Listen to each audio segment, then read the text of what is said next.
Baha at landslide ang naitala sa ilang lugar sa Bicol Region dahil sa masamang panahon.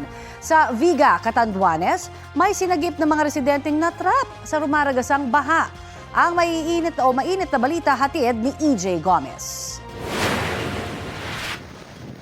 Gamit ang lubid at mga pampalutang, tulong-tulong na ni-rescue ng mga otoridad ang lalaking natrap sa kanyang bahay sa gitna ng pagragasa ng baha sa Viga, Catanduanes. Ayon sa Municipal Disaster Risk Reduction and Management Office, hindi agad nakalikas ang residente dahil bigla ang tumaas ang tubig sa barangay Asuncion. Tagumpay namang nahila mula sa baha ang residente at ngayon ligtas na. Tagumpay ding na-rescue ang ilan pang stranded na mga residente sa iba pang barangay.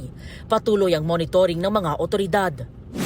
Dahil naman sa pag-apaw ng tubig, bumigay ang dike sa barangay Sabangan sa Caramoran, Catanduanes. Nalubog din sa baha ang maraming bahay, dahilan para lumikas ang maraming pamilya. Binaha naman ang ilang lugar sa barangay Camburo dahil sa pag-apaw ng Hilacan River. Ang ilang pamilya hindi na nagawang maisalba ang kanilang gamit.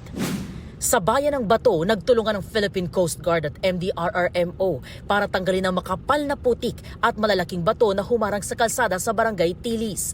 Apektado naman ng matinding pagbaha ang ilang bahagi ng barangay CP dahil sa pag-apaw ng Bato River. Ayon sa mga otoridad, passable na ang mga kalsada roon at inaabisuhan ng mga motorista na mag-ingat sa paglusong sa baha. Sarado naman at hindi na madaanan ang kalsadang yan sa Panganiban, Catanduanes dahil sa matinding baha.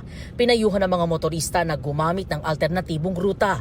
Nagsagawa na ng evacuation at rescue operations ang mga otoridad para sa mga residenteng stranded sa baha roon. Mudflow naman ang namerwisyo sa ilang kalsada sa bayan ng Baras. Sa Muning National Road, stranded sa putika ng isang ambulansya at kinailangang hilahin gamit ang rescue vehicle. Naialis na sa lugar ang ambulansya, ligtas din ang mga sakay nito. Kabi-kabilang landslide naman ang nangyari sa ilang kalsada sa bayan ng Bagamanok dulot ng pag-ulan. Dahil dyan, limitado ang pwedeng dumaan sa ilang kalsada. Inabisuhan na ang mga motorista na mag-ingat sa biyahe. Nagsagawa ng forced evacuation sa ilang barangay doon dahil din sa baha. Isa na ang naiulat na nasawi sa pagbaha sa lalawigan ng Catanduanes habang mahigit 1,000 residente na ang lumikas.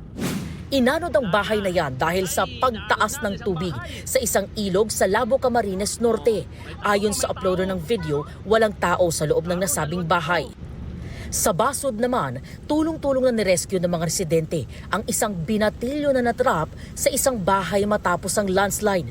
Nailigtas siya matapos ang halos 1 oras. Abot dibdib na baha rin ang naranasan sa ilang lugar doon dahil sa pagtaas ng tubig mula sa Basod River. Pinalikas na ang mga residente sa apektadong lugar. Tuloy-tuloy din ang rescue operations sa mga stranded. Hindi na rin madaanan ang Maharlika Highway doon dahil sa taas ng tubig. Ayon sa Pag-asa, shear line ang nagdudulot ng pag-ulan sa maraming bahagi ng Camarines Norte at Catanduanes. EJ Gomez, nagbabalita para sa GMA Integrated News.